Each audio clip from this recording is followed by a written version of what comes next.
আল্লাহ ইবলিসকে ডাক দেয় বলে, শোন শোন শোন। ইবলিস কয়, কি হয়েছে আল্লাহ? তুই আমার আদমকে সেজদা করলি না কেন? ইবলিস বলতেছে, আমি সেজদা এই জন্যই সেজদা করিনি, আমি হলাম আগুনের, আদম হলো মাটির। ইল্লা ইবলিসা আবা ওয়াস্তাকবার, ইবলিস কি করলো? অহংকার করলো। ইমাম গাজ্জালি বলেছেন, এখনো আজান শোনার পরে যারা নামাজ পড়ে না, আল্লাহকে সেজদা করে না, এরা মূলত ইবলিসেরই সন্তান, এরা মানব রূপী শয়তান। যখন কি রূপী শয়তান? এরা কিন্তু ইবলিসেরই জন্ম। এরকম জন্মকে দিছে, কথা কয় না, মানুষ দেয়নি রে, এরা হলো মানব রূপী শয়তান। আল্লাহ কোরআনে বললেন, কুল আউযু বিরাব্বিন নাস মালিকিন নাস ইলাহিন নাস মিন শাররিল ওয়াসওয়াসিল খান্নাস আল্লাযী ইউওয়াসবিসু ফি সুদুরিন নাস মিনাল জিন্নাতি ওয়ান নাস। আল্লাহ বললেন, বার হ আমার এরিয়া থেকে, আমার হেদাত, এটা হচ্ছে হেদাতের এরিয়া থেকে তুই বার হয়ে যা। তা এখন ইবলিস বলতেছে, আল্লাহ আমি বার হওয়ার আগে আপনাকে একটা প্রশ্ন করব। তা আল্লাহ বলে, কি প্রশ্ন? বলতেছে, আমি আপনাকে 40 লক্ষ বছর সেজদা দিলাম, আর আদমকে খালি একটা দিলাম না, আপনাকে দিছি কত বছর? 40 লক্ষ বছর। কোন তাফসিরে লেখছে 6 লক্ষ বছর। যদি 40 নাও ধরেন, 6 লক্ষ তো ধরতে হবে, তাহলে 6 লক্ষ বছর আপনাকে সেজদা দিলাম, আদমকে দিলাম না কয়টা? তাহলে একটা সেজদা না দেওয়াতে আপনি যদি আমাকে হেদাত থেকে বের করে দেন, আমার প্রশ্ন হলো, আদম বড় না আল্লাহ বড়? না আল্লাহ তো বড়। ইবলিস বলতে, আমার মনের মধ্যে কিউরিসিটি, প্রশ্ন থাকতেছে, রে 6 লক্ষ বছর সেজদা দিলাম, আর এক সেজদা না দিলেই বাইর করে দিচ্ছে, তাহলে কোন সেজদার দাম বেশি? আদমকে সেজদা দেওয়ার দাম বেশি না আল্লাহ সেজদা দেওয়ার দাম বেশি? হিসাবে কে বড় রে? আল্লাহ বড় না আদম বড়? আল্লাহ ডাকতে বলে, ইবলিস শোনো, আমি আল্লাহ আদমকে এত ভালোবাসি, আমাকে 6 লক্ষ বছর সেজদা দিয়েছ, আদমকে একটা সেজদা দেও নাই, আমি বেজার হয়েছি, কারণ আমি আল্লাহ আমার চাইতে আদমকে বেশি ভালোবাসি। লিল্লাহি তাকবীর। 6 লক্ষ বছর আমাকে সেজদা দিয়েছ, আদমকে কয়টা দেওনি? একটা দেওনি। এত রাগ করার কারণ কি?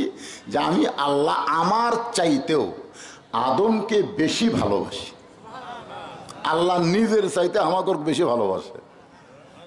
চিন্তা করে দেখেন, যেখানে ইবাদতের কথা আল্লাহ বলেছেন, সেখানে বললেন, ওয়ামা খালাকতুল জিন্না ওয়াল ইনসা ইল্লা লিয়াবুদুন, জিন এবং মানুষকে আমার ইবাদতের জন্য সৃষ্টি করছি। আর যেখানে ক্ষতির কথা বললেন, এখানে আল্লাহর বলা দরকার ছিল, ওই আয়াত অনুযায়ী আল্লাহর কি বলা দরকার ছিল?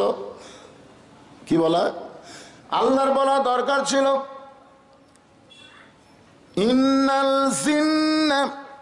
ইন্নাল জিন্না ওয়াল ইনসানা লাফি খুসর, নিশ্চয় জিন এবং মানুষ ক্ষতির ভিতরে। ইবাদতের বলার সময় আল্লাহ জিন ইনসান একত্র করলেন, আর ক্ষতির কথা বলার সময় আল্লাহ জিনক বাদ দিলেন। মারাত্মক কথা, খেয়াল করছেন? ইবাদতের সময় আল্লাহ জিন ইনসান একত্র করলেন, আর যেখানে ক্ষতির কথা বলবেন সেখানে আল্লাহ জিনক মাইনাস করে শুধু মানুষের কথা বললেন। তার মানে বোঝা গেল, বাবা তার সন্তানকে যেমন ভালোবাসে, বাবা কিন্তু সন্তানের লাভের চাইতে ক্ষতির দিকেই বেশি খেয়াল করে। জোরে কোন কথা ঠিক খেয়াল? আগে ব্যবসা শুরু করতে কয়, কে বাবা এই ব্যবসা যে করতেছিস, এই ব্যবসা তো লাভ হবে, লাভ হবে। বেটা কয়, আব্বা এখনো শুরুই করিনি। বাপ কয়, বাড়ি ক্ষতির দিকে আমার খুব ভয় রে। এই জন্য আল্লাহ বান্দাকে এত ভালোবাসে, মানুষকে এত ভালোবাসে। ক্ষতির ভিতরে বলার পরে আল্লাহ বললেন, ইল্লাল্লাযীনা আমানু ওয়া আমিলুস সালিহাতি ওয়া তাওয়াসাউ বিল হক ওয়া তাওয়াসাউ বিল হক ওয়া তাওয়াসাউ বিস সবর। এখানে 4টা বিষয় আলোচনা হবে। ধরে কোন কয়টা? এই 4টার মধ্যে যদি আমরা থাকতে পারি তাহলে আমরা ক্ষতির মধ্যে পড়ব না। দুনিয়ার জীবন শেষ হবে, আমাদের দেহ যাবে গোরস্থানে, আর আমাদের প্রাণ পাখি ইল্লিন নামক জান্নাতের বাগানে। এই যে কবরস্থান, এই কবরস্থানে কি রুহু থাকে? তাই রুহের কিন্তু থাকার একটা জায়গা আছে, কারোর জন্য ইল্লিন, কারোর জন্য সিজ্জিন। তা আমার সামনে আপনারা যারা বসেছেন, আমাদের রুহুগুলো ইল্লিন নামক জান্নাতের বাগানে যাবে। জোরে কোন সুবহানাল্লাহ। এই বাবা, এই দুইজন কি রে?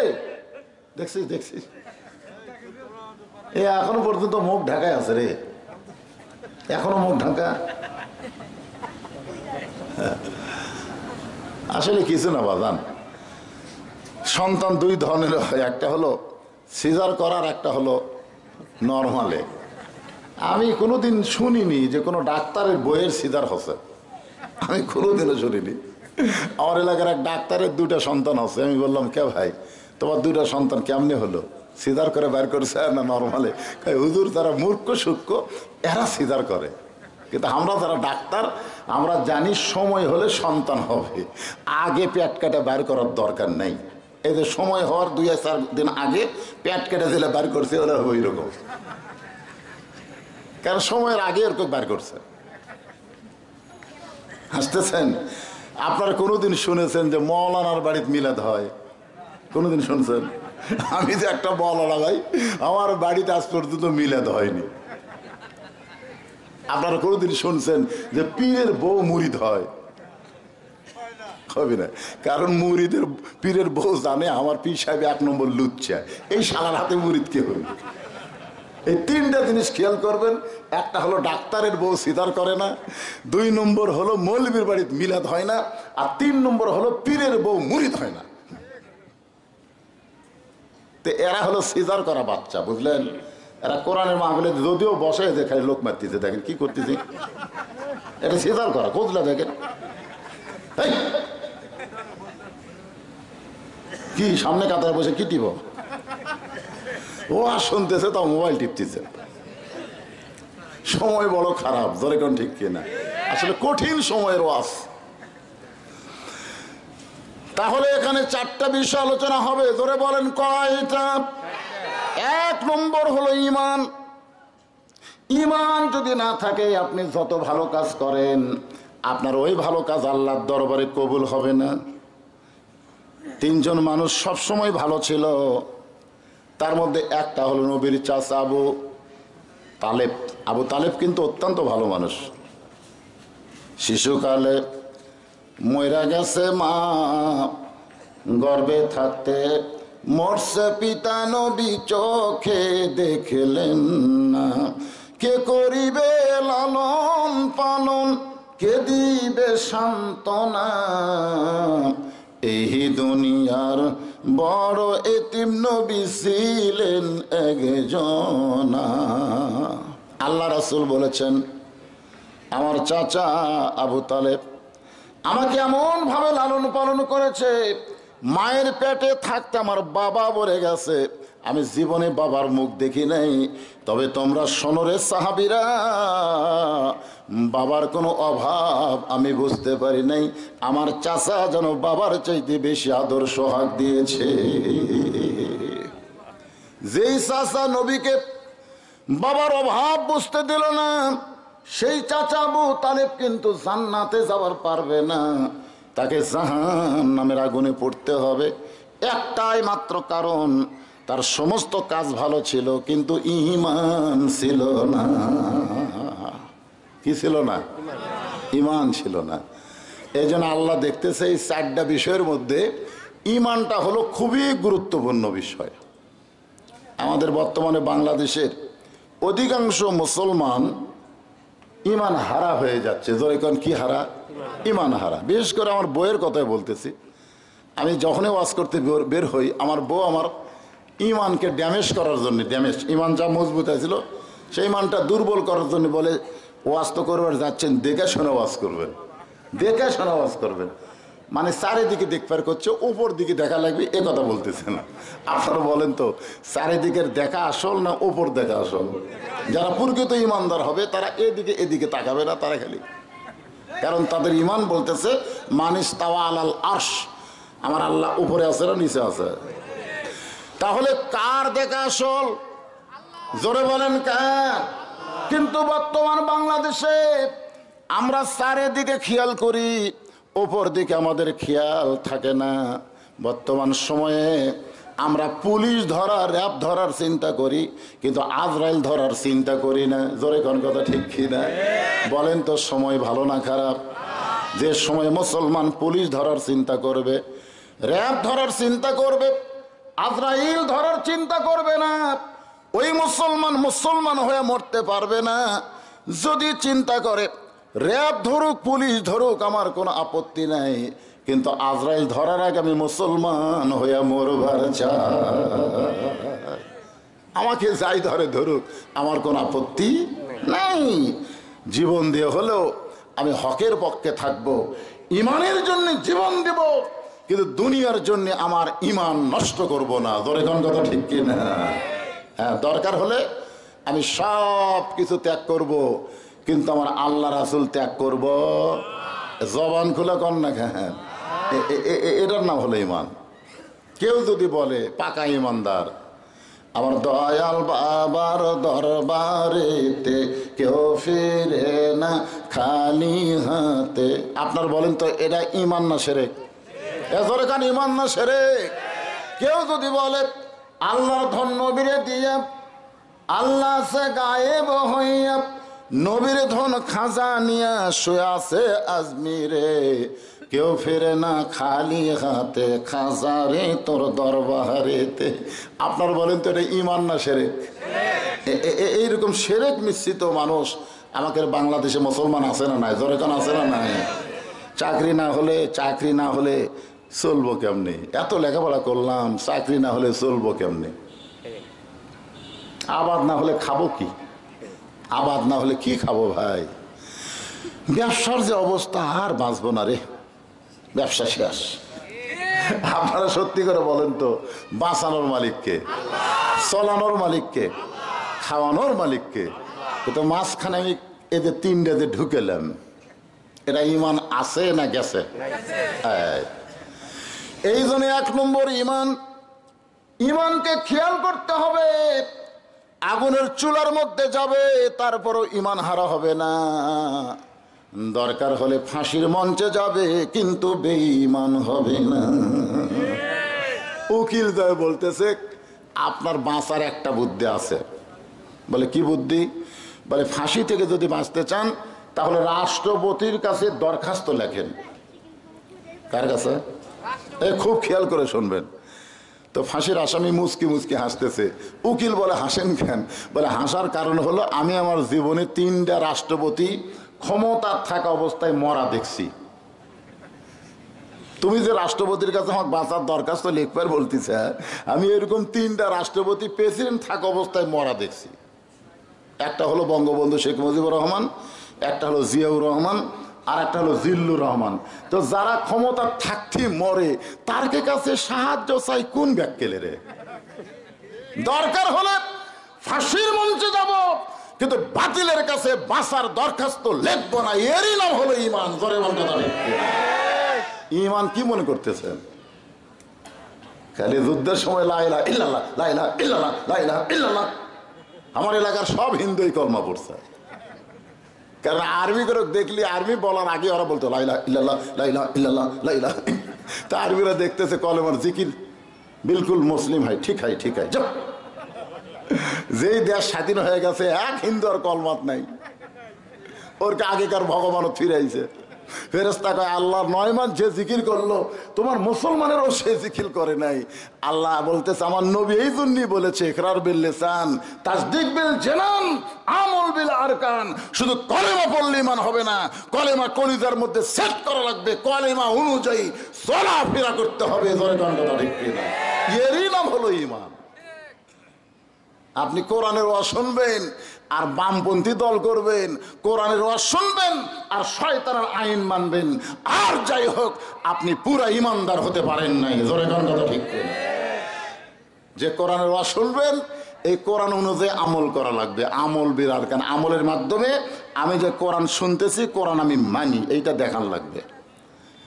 বর্তমান সময়ে আমরা কোরআনের ওয়াজ শুনতেছি কিন্তু কোরআন মোতাবেক চলতে পারতেছি না, যার কারণে আমাদের বাংলাদেশে এই সময়ে প্রাইমারির দাম বেশি না হাফেজি মাদ্রাসার দাম বেশি?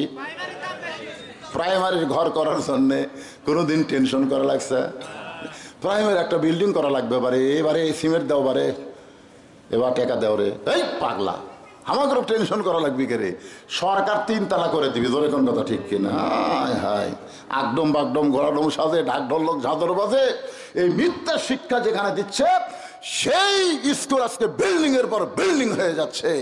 স্কুলের হেডমাস্টার মাস গেলে 50,000 টাকা বেতন পায়, আর আমাকে এই মাদ্রাসা হায় হায় রে, জালিকাল কিতাবুল আরবি হুদাল লিল মুত্তাকিন, কোরআনে সত্য শিক্ষা দেয়, তার একটা ঘর করা লাগবে, একটা টাকা নেই। মাদ্রাসার মুহতামিম বলল 3 মাস হলো হুজুরের বেতন বাকি, 3 মাস। কি বুঝতেছেন? শুধু কোরআনের ওয়াজ শুনলে হবে না, বাস্তবে আল্লাহর কোরআনকে গ্রহণ করার নাম হলো ঈমান। ক্ষতির মধ্যে আমরা পড়বো না যদি 4টি বিষয় আমাদের ঠিক থাকে। 1 নম্বর হলো ঈমান। জোরে কোন 1 নম্বর কি? ঈমানটা সম্পর্কে যখন রাসূল বললেন ইকরার বিল লিসান, খুব খেয়াল করবেন, তাসদিকু বিল জানান, সঙ্গে সঙ্গে আল্লাহ তাআলা কোরআনের আয়াত নাজিল করলেন, ইন্নাল্লাযীনা ক্বালু রাব্বুনাল্লাহু সুম্মা ইসতাকামু তাতানাজ্জালু আলাইহিমুল মালায়েকা আল্লা তাখাফু ওয়া লা তাহজানু ওয়া আবশিরু বিল জান্নাতিল্লাতী কুনতুম তুআদুন।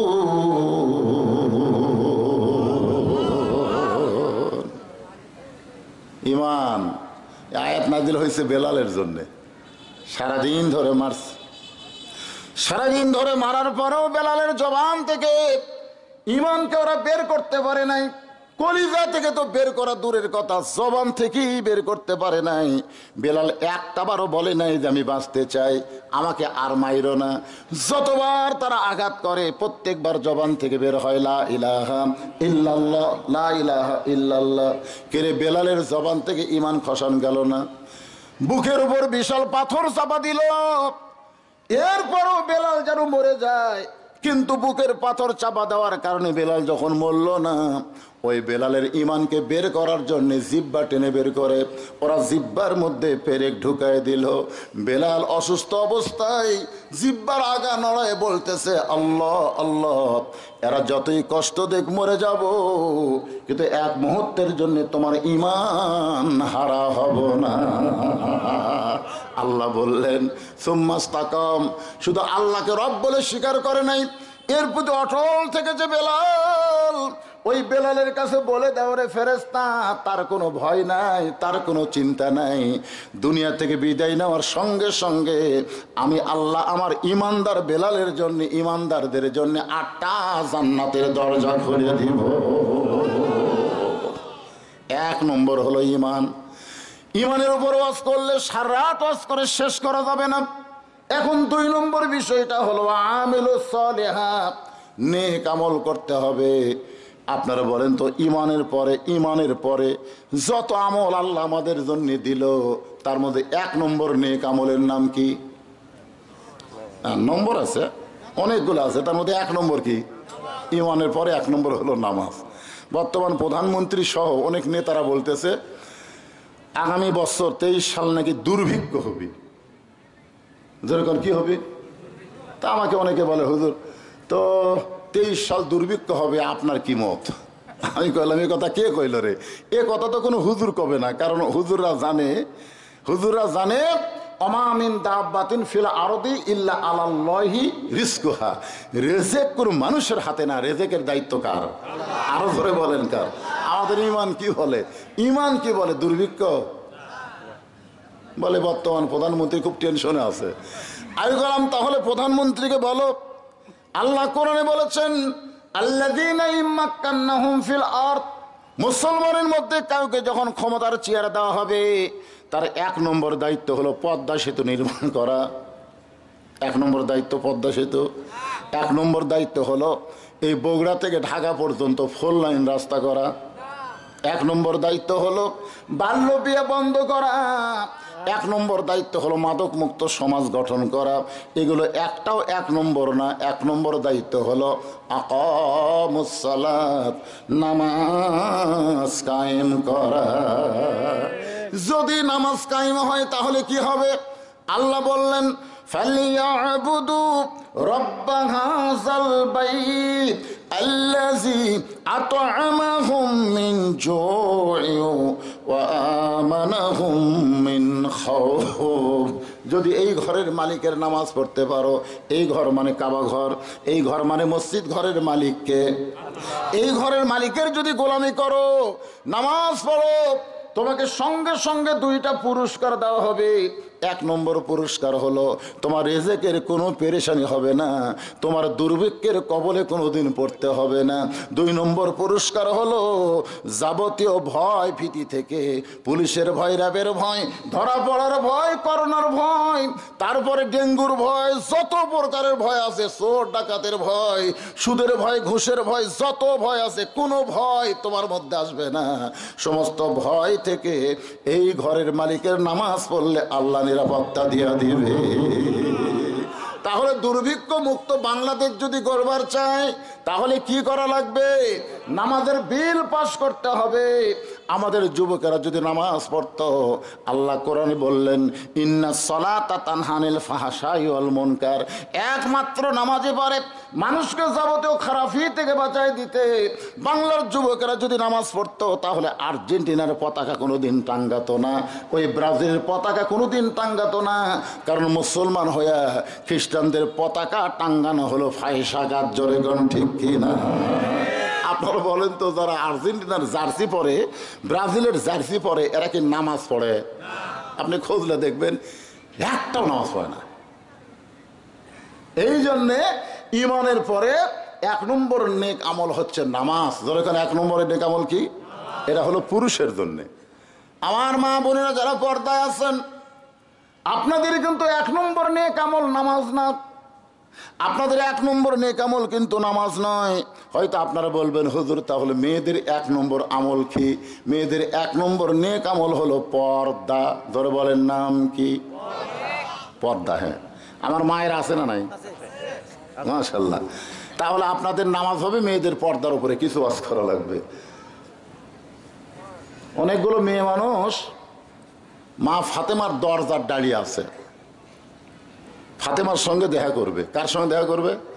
এই মায়েরা যারা পর্দার অন্তর আছেন একটু মনোযোগ দিয়ে শোনেন। আপনাকে নামাজ আগে না, আগে পর্দা। পর্দা যদি মেয়েদের না থাকে একটা ইবাদত কবুল হবে না। জরিগণ কথা ঠিক কেন? কোনো ইবাদত কবুল হবে না। এই জন্য আল্লাহ মেয়েদের সম্পর্কে বললেন অকরনা ফি বুয়ুতিকুন্না ওয়ালা তাবাররাজনা তাবাররুজাল জাহিলিয়াতিল উলা। কতগুলো মেয়ে মানুষ কি করবে? ফাতেমার সঙ্গে দেখা করবে, কিন্তু দরজা বন্ধ। কি বন্ধ? দরজা বন্ধ। এখন মেয়েরা দরজায় দাঁড়িয়ে চিন্তা করতেছে, খাতুনে জান্নাত ফাতেমা, নবীর কলেজার টুকরা ফাতেমার সঙ্গে দেখা করব, কিন্তু দরজা বন্ধ, আমরা কি করি? এমন সময় দেখে সামনে একটা ছোট্ট বাচ্চা দৌড়াদৌড়ি করতেছে। ছোট একটা বাচ্চা, খুব ফুটফুটা সুন্দর, দৌড়াদৌড়ি করতেছে। মেয়েদের মধ্যে একজন ডাকলো, বাবু তোমার নাম কি? বাবু তুমি যে দৌড়াদৌড়ি করতেছো দরজার সামনে, তোমার নাম কি? বলে আমার নাম হলো হোসাইন ইবনে আলী। আমার নাম হলো হোসাইন ইবনে আলী। আমার নাম হলো হোসাইন, আমার বাবার নাম হলো আলী। মেয়েরা বুঝবার পারছে, তাহলে এইটাই হলো ফাতেমার সন্তান। সুবহানাল্লাহ। বাবু আমরা তোমার মায়ের সঙ্গে একটু দেখা করবার চাই, কিন্তু দরজা বন্ধ, তোমার মা তো এই ঘরে নাই, তোমার মা হয়েছে অন্দরমহলে আছে, তুমি একটু তোমার মায়ের কাছ থেকে অনুমতি নিয়ে আসো, আমরা দরজায় দাঁড়িয়ে আছি, তোমার মা যেন আমাদের জন্য দরজা খুলে দেয়। সঙ্গে সঙ্গে হোসেন বলতেছে, আপনাদের আর কোনো টেনশন নেই। মানে ভালো মায়ের সন্তান হলে যা হয়, আমাদের ছেলেদেরকে বাচ্চাদেরকে বললে কি করবে, সময় নাই, টাইম নাই, ঠিক কিনা বলেন? হোসেন বললেন ঠিক আছে, কোনো টেনশন নাই। এই বলে হোসেন খেলাধুলা বন্ধ করে মায়ের কাছে যাওয়ার জন্য রওনা দিলেন। মায়ের কাছে যাওয়ার আগে দেখতেছেন ঢোকার সময় ওই ঘরে তার বাবা আল্লাহর কোরআন তেলাওয়াত করতেছে। মানে মা তো আছে অন্দরমহলে, মা কোথায় আছে? অন্দরমহলে। এই ঢুকতেই দেখে যে ঘরে ঘরে হোসেনের বাবা কোরআন শরীফ তেলাওয়াত করতেছে। ইন্নামাল মুমিনুনা আল্লাযীনা ইযা যুকিরাল্লাহু ওয়াজিলাত কুলুবুহুম ওয়া ইযা তুলিয়াত আলাইহিম আয়াতুহু যাদাতুহুম ঈমানাও ওয়া আলা রাব্বিহিম ইয়াতাওয়াক্কালুন। সকলে জবান খুলে বলেন আল্লাহু আকবার। আচ্ছা, কোরআন তেলাওয়াত করলে কি বাড়ে? কথা কয় না। সূরা আসরে যে 4টা বিষয় আছে তার মধ্যে 1 নম্বর বিষয় কি? যারা কোরআন পড়ে না, কোরআন তেলাওয়াত করে না, কোরআন ধরে না, এরা যত বাড়ি বলুক আমার ইমান ঠিক আছে, আসলে নেই। একমাত্র কোরআনই পারে মানুষের ইমানের জজবা বাড়াই দিতে। সুবহানাল্লাহ। এখানে আল্লাহ বলতেছেন ওয়াইজা তুলিয়াত আলাইহিম আয়াতুহু যাদাতুহুম ঈমানান। আমাদের বাংলাদেশে অধিকাংশ বেঈমান মাদ্রাসার হুজুর, মাদ্রাসার তালবে ইলম না, স্কুল কলেজের। কথা কয় না, কথা কয় না, বুঝতে পারছেন না? আরে শোনেন নাকি, আমি নিজের চোখে দেখা জিনিস। আমার মাদ্রাসার আব্দুল্লাহ 7 বছর ওই পেশাব করে পানি লেয়, ওই অজু করে। ওরই বয়সের একটা ছেলে খাড়া হয়ে পেশাব করে, পেশাব দিয়ে 40 লাখে। আমি একদিন কইলাম, কে রে পাগলা, কোন ক্লাসে পড়িস? ক্লাস 2-এ পড়ি। চাচা, তো কেমনে পেশাব করা লাগে তোর স্যার তোকে শেখায়নি? এভাবে খাড়া হয়ে পেশাব করতেছিস? তখন বলতে, চাচা স্কুলে পেশাবখানা যায় দেখি আমার স্যারই খাড়া হয়ে পেশাব করে, ওর স্যারই বলে খাড়া হয়ে পেশাব করে। এখন ছোট্টবেলা বাচ্চা কিভাবে পেশাব করবে, এই পেশাব করা যে বিদ্যালয়ে শিখায় না, পাক না পাক শিখায় না, সেই বিদ্যালয়ের ছাত্ররা কোনোদিন পাকা ইমানদার হতে পারে না। জোরে কার কথা ঠিক না? আর এই মাদ্রাসায় একটা বাচ্চা দেখেন এই পেশাব করে কি করতে দেখেন না, কি জন্যে? ওই এত পবিত্র হচ্ছে কি জন্যে? এটা ধরবি, এটা ধরবার গেলেও যোগ্যতা লাগবে। পাইকালে আরে সবাই এসে ধরে ধরবি, কেউ গামছা দিয়ে ধরে। আমি দেখি একজন ছেলে কোরআন ধরতেছে গামছা দিয়ে। গামছা দিয়ে ধরিস কে? তোর কি মাসিক হচ্ছে নাকি রে?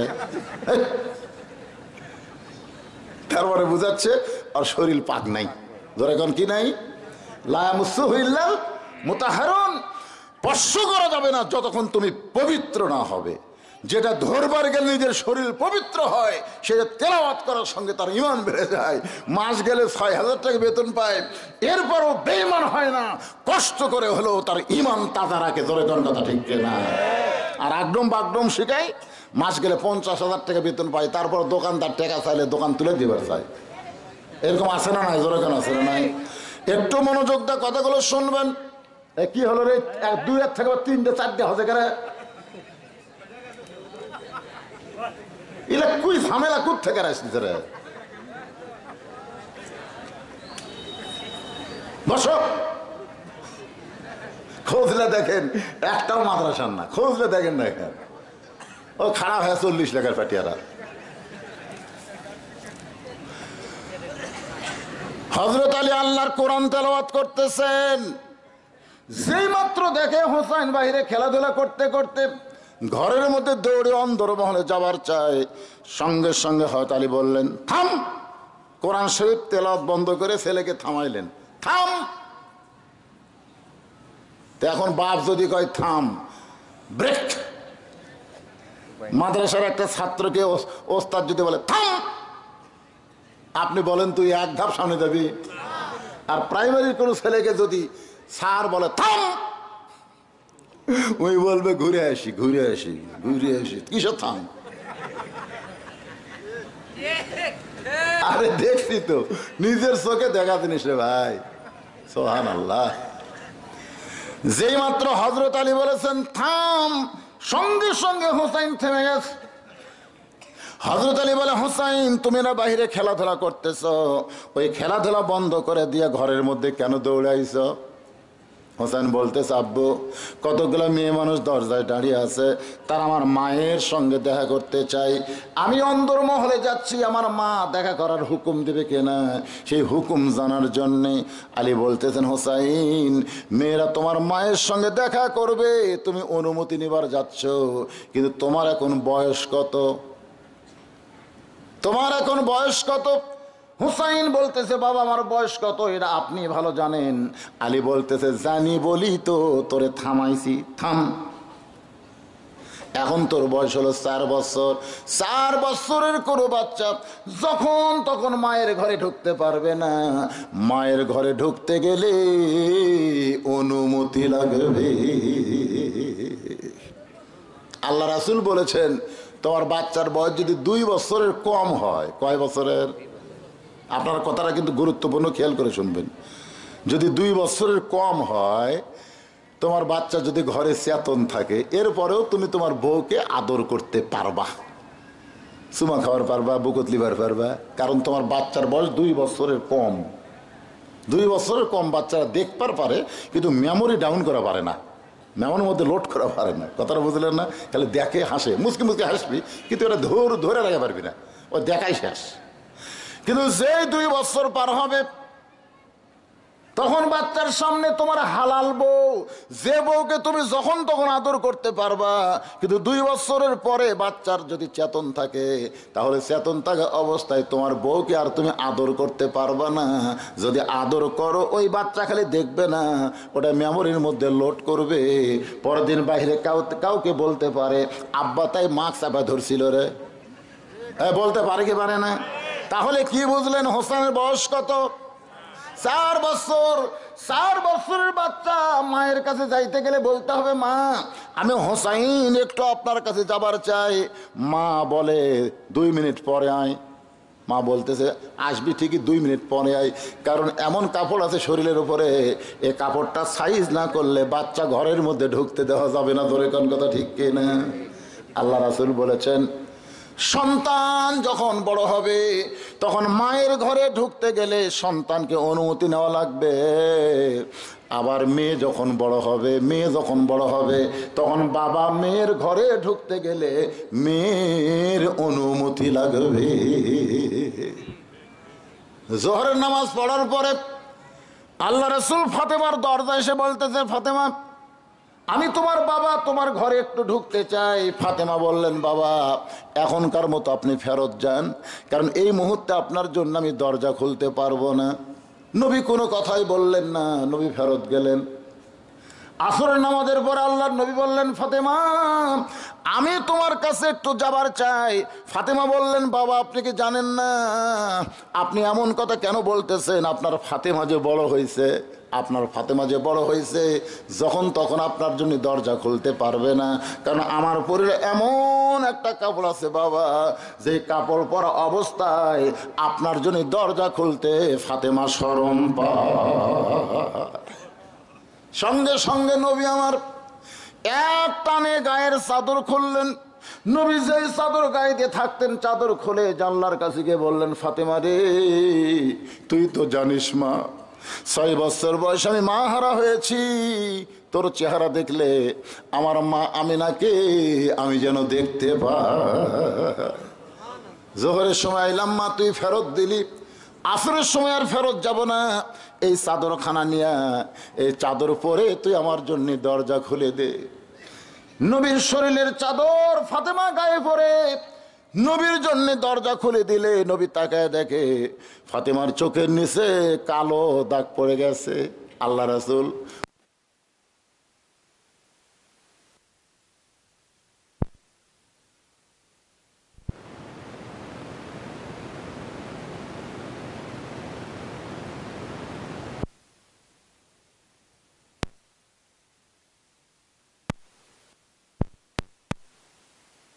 কারণে আমার চোখের নিচে কালিমা পড়ে গেছে।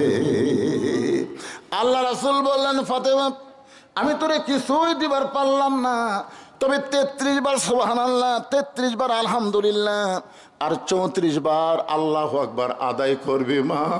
বাল তুসিরুনাল হায়াতাদ দুনিয়া ওয়াল আখিরাতু খায়রু ওয়া আবকা। ফাতেমা রে, নবীর মেয়ে বলে তুই জান্নাতে যাবি এই কথা কখনো মনে করিস না মা। জান্নাতে যদি যাবার চাস তাহলে জান্নাতের আমল করে আল্লাহ তোরে জান্নাত দিবে। আল্লাহর বান্দার একটু মনোযোগ দিবেন। আলী বললেন, হুসাইন তোমার বয়স হলো 4 বছর, এই সময় তুমি যখন তখন মায়ের কাছে যাইতে পারবা না, বরং তুমি আল্লাহর কোরআন ধরো। যেই কোরআন হজরত আলী পড়তেছে, জোরে কোন কে পড়তেছে, সেই কোরআনটা হজরত আলী হোসেনকে দিলেন, ধর। সঙ্গে সঙ্গে হোসেন বললেন, দেন। সুবহানাল্লাহ। আপনারা বলেন তো, সব বাচ্চারা কি কোরআন শরীফ নিবার সাহস পাবে? জোরে কোন পাবে? সব বাচ্চারা কোরআন হাতে নেওয়ার সাহস পাবে না। হযরত আবু বকর মসজিদ নববীর মধ্যে ঢুকতেছে, কিন্তু দেখে মসজিদের ভিতরে আল্লাহর নবী 2 উরাতের উপরে 2টা সন্তান নিয়ে খেলা করতেছে। জোরে খান সুবহানাল্লাহ। আবু বকর তাকায় দেখে হুসাইন নবীর দাড়ি ধরে টান মারতেছে, হাসান নবীর মাথার টুপি খুলে ফাইলা দেয়। আবু বকর আসমানের দিকে তাকায় বলে, মাবুদ এতদিন জানতাম আমার নবী বিশ্ব নবী, কিন্তু আজকে নিজের চোখে দেখলাম আমার নবী শুধু বিশ্ব নবী না, আমার নবী হলেন পৃথিবীর 1 নম্বর নানা। এমন সময় ওমর ফারুক আইছে। ওমর ফারুক এসে ভিতর দিকে তাকায় বলে, আবু বকর ভাই আপনি কেন দেরি করতেছেন? দরজায় মসজিদের ভিতরে কি ঢুকবেন না? আবু বকর বলে, ওমর ভিতরে এই দৃশ্যটা দেখে আমার এত ভালো লাগতেছে, যদি তোমার মন চায় একটা বার তাকায় দেখো। ওমর তাকায় দেখে যে হোসাইন নবীর দাড়ি ধরে এভাবে টান মারতেছে, দাড়ি ধরা টান মারতেছে, যার জুতার পরশে আল্লাহর আরো ধন্য হয়ে যায়। জোরে কান সুবহানাল্লাহ। আর হাসান মাথার টুপি খুলে ফাইলা দেয়। নবী 2টা নাতির উপর বিরক্ত না হয়ে বরং 2জনকে বুকের মধ্যে নিয়ে চুমা খায়। ওমর ফারুক বলে, এই 2টা সন্তান বড় বেদব হয়ে গেল, এই 2টা সন্তান বড় বেদব হয়ে গেল, সব সময় নবীরে কষ্ট দেয়। সঙ্গে সঙ্গে আবু বকর শাহাদত আঙ্গুলি তুলে বলে, ওমর যেই কথা আমার সামনে একবার বলেছো এই কথার দ্বিতীয়বার বলতে পারবা না। ওমর ফারুক বলে, আবু বকর ভাই আমি কি ভুল করলাম? আবু বকর বলে, তোমার জীবনের সবচাইতে মারাত্মক ভুল তুমি করলা। ওমর ফারুক চমকে বলে, আবু বকর ভাই কি ভুল করলাম? আবু বকর, ওমর তুমি যে 2টা সন্তানকে বেদব বললা, এই 2টারে তুমি চিনো? এই 2টারে যে বেদব কইলা, এই 2টারে তুমি কি চিনো? ওমর ফারুক বলে, চিনবো না কেন? এরা হলো আলী আর ফাতেমার সন্তান।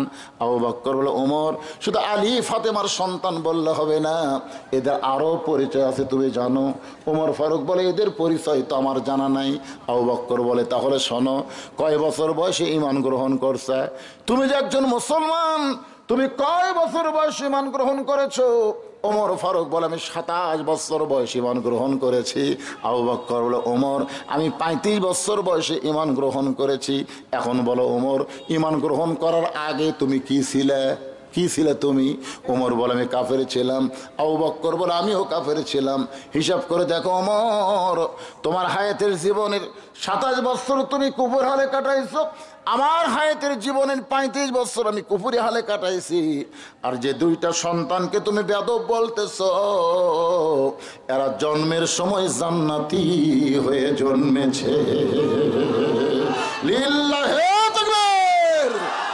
যে 2টা সন্তানকে তুমি বেদব বলতেছো, এরা জন্মের সময় জান্নাতি হয়ে জন্মেছে। হযরত আলী বললেন, ধর। সঙ্গে সঙ্গে হোসাইন, সাহস কম না বেশি? সাহস কম না বেশি? দেন। এখন যদি মাদ্রাসার কোনো বাচ্চাকে বলি ধরো, ওই কি বলবি? দেন। কারণ এটা ধরে ধরে এরকে ভিতরে এত সুন্দর হয়ে গেছে, এর সাথে একটা সম্পর্ক আছে, বুঝলেন? আমার মাদ্রাসার এক ছাত্র, আমি বসে আছি মাদ্রাসার আঙ্গিনে, একের মাঘ মাসে ঠান্ডার মধ্যে রোদ পোয়াচ্ছি, ইতিমধ্যে এক ছেলে দিকে মাদ্রাসা থেকে বের হচ্ছে, পড়তে সবাই পড়তেছে, আমি বের হচ্ছে। আমি বলি, এই কী রে, কী জন্যে? আমি বলি এটা কি রে বাজান, আসলে কিন্তু আমি জানি না, আমি তো আলিয়ার ছাত্রের ভাই, এটার খবর আমি জানি না, তো এটা কি? তো আমাকে বলতেছে দেখেন হুজুর আপনি তো জানেন না, দেখেন কথাটা সাইছি, আপনি তো জানেন না, খালি ওয়াজ করে খান। এটা হলো 1 নম্বর হলো পেশাব, আমাকে বুঝাচ্ছে, এটা হলো পেশাব। 2 নম্বর তুললে পায়খানা, আর যখন অজু থাকে না ফিস ফিস তখন এটা। আমি বললাম কেরে পাগলা, এই মাঘ মাসে ঠান্ডার দিনে তোর অজু নাই, কেউ দেখবার পাশা? অজু ছাড়া কোরআন পড়া যাবি যা। তখন বলছে না হুজুর অজু ছাড়া কোরআন ধরা যাবি না। আমি বললাম পাগলা, আমির হামজা বলতেছে অজু ছাড়া কোরআন পড়া যায়। আমাকে বলে হুজুর আমির হামজা টামজা মানি না, অজু ছাড়া আমি কোরআন স্পর্শ করবো না। আমি বললাম পাগলা, আমির হামজাকে না মানিস, আমি তোর হুজুর, যা যা অজু ছাড়া কোরআন পড়, তোর যত পাপ হবি সব পাপ জানা আল্লাহ হামাক দেয়, যা। এইরকম তাড়া ধরে দিলাম, ওই ভয়ে চলে গেছে। আমি চিন্তা করলাম দেখি তো একদিন ধরে যে কোরআন সে পড়তেছে এর সাথে আর সম্পর্ক কি, একটু দেখা লাগবে না? আমি দেখার জন্য ওই চেয়ার ছাড়া জানলার কাছে এসে খাড়া হয়ে দেখতেছি, ওই দরজার ফাঁকত লুকে আছে, ওই কোরআনের কাছে আসেনি, দরজার ফাঁকত লুকে আছে, ওই খালি ফাঁক দিয়ে দেখতেছি। আমি চেয়ার ছাড়লেই কাম, মানে চেয়ার থেকে উঠলেই ওই আবার উঁচু করবার যাবি, তো দেখতেছি আমি চেয়ারে নাই, ওই আবার বের হচ্ছে, এই মাটির বসতে বলতে হুজুর মাদ্রাসা থেকে বের করে দেন, আমাকে যা ইচ্ছা তাই করেন, অজু ছাড়া আমি কোরআন পড়বো না।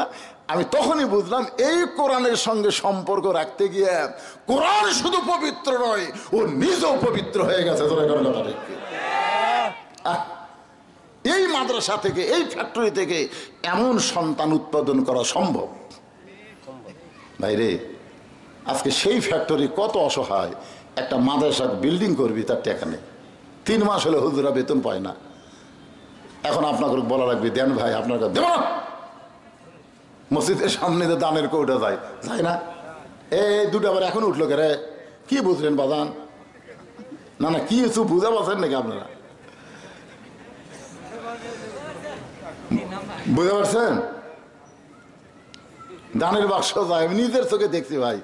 কেউ দেখবেন পকেটের থেকে টাকা বার করে দানের বাক্স কাছে টানে নেই, লিয়ে বুঝলেন সবচাইতে যেটা ছোট টাকা, ছেঁড়া টাকা, পান খাতে লেয়নি, চা খাতে ফেরত দিছে, ওই টাকা ওই ফাঁক দিয়ে আর চারিদিকে তাকাই, দেখলো নাকি কেউ? ঠকঠক করতেছে। আর একজন দেখি যে কাঁচা টাকা, ওর পকেটে কিন্তু কাগজের টাকা আছে, সেটা বাদ দিয়ে কাঁচা টাকা উপর থেকে ঠান্ডস করে বাঁধে ওঠে, চারিদিকে তাকায়, কেউ দেখলো নাকি? আবার দেখবেন কেউ দানের বাক্স পায়া ঠেলা মারে, মারে কে মারে না, জরে করে মারে কে মারে না, ফেরেশতা কয় আল্লাহ এরকম হচ্ছে কেন? বলে দানের বাক্স মানে জান্নাত। সুবহানাল্লাহ বলেন। এই বাক্সকে যারা গুরুত্ব দিল, আমি আল্লাহ তাদের জান্নাতে একটা অ্যাকাউন্ট করে দিলাম, যত টাকা দান করবে প্রত্যেকটা টাকা তার নামে অ্যাকাউন্টে জমা হবে, কবরে আসলে ওই টাকাটা তার জান্নাতের চাদর হয়ে কবরে যাবে। সুবহানাল্লাহ। আজকে কোরআনের মাদ্রাসা বড় অসহায়, সেখান থেকে 3টা ছেলে কোরআনের হাফেজ হয়েছে। কি হলো রে, কি হলো বা? এই 3টা হাফেজ কুটি রে, 3টা হাফেজ কোথায়? 3 জন হাফেজ আজকে তাদের পাগড়ি দেওয়া হবে। বাবা তোমরা একটু স্টেজের ওপর আসো, স্টেজের ওপর আসো, হ্যাঁ তোমরা চলে আসো স্টেজের ওপরে। দেখেন 30 পারা কোরআন এই ছেলেরা কতবার পড়লে কোরআন হেফজ করা যায়, হিসাব আছে? একই পড়া কতবার পড়ছে চিন্তা করে দেখেন। এই যে 30 পারা করে হেফজ করছে, তাদের মাথায় পাগড়ি পরানো হবে। আর ওই পাগড়িওয়ালাকে থাকার ঘর নেই, এখানে বহুতল ভবন ধরেছে। আমাকে বলেছে হুজুর আপনি একটু এই মাদ্রাসার আদায়ের ব্যাপারে বলবেন, এখানে অনেক আল্লাহর বান্দা আছে, বেশিরভাগ যারা ধনী ব্যবসায়ী তারা তো আর কোরআনের মাহফিলে খেড়ের উপর এসে বসবে না, আর তাদের দ্বারা আল্লাহ ইসলামের উন্নয়ন তুলে না। ইসলামের শুরু হয়েছে গরিব মানুষ দিয়ে, জোরে করার কথা ঠিক কিনা? ইসলামের শেষ হবে গরিবদের দিয়ে। কারণ আজকে সরকার দায়িত্ব নিচ্ছে স্কুল কলেজ প্রাইমারির, কিন্তু আপনারা দায়িত্ব নেবেন এই কোরআনের মাদ্রাসা। রাজি আছেন? কারা কারা দায়িত্ব নেবেন আল্লাহকে একটু হাত দেখান।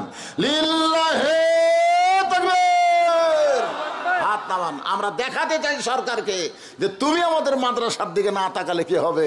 আমরা আল্লাহওয়ালা থাকতে এই মাদ্রাসা, কোরআনের মাদ্রাসা কোনোদিন বন্ধ হবে না। জোরে কোন কথা ঠিক কিনা?